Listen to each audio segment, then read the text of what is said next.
özlüyorken şimdi neden bana yabancısın sen?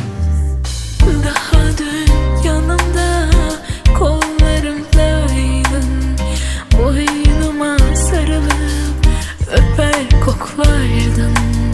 Seviyorum derken hep özlüyorken şimdi neden bana yabancısın sen?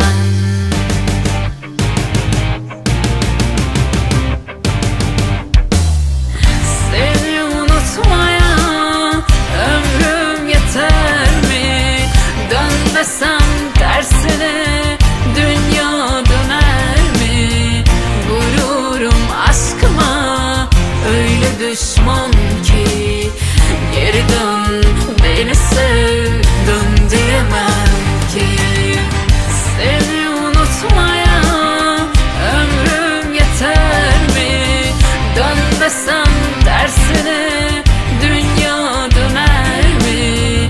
Gururum aşkıma öyle düşman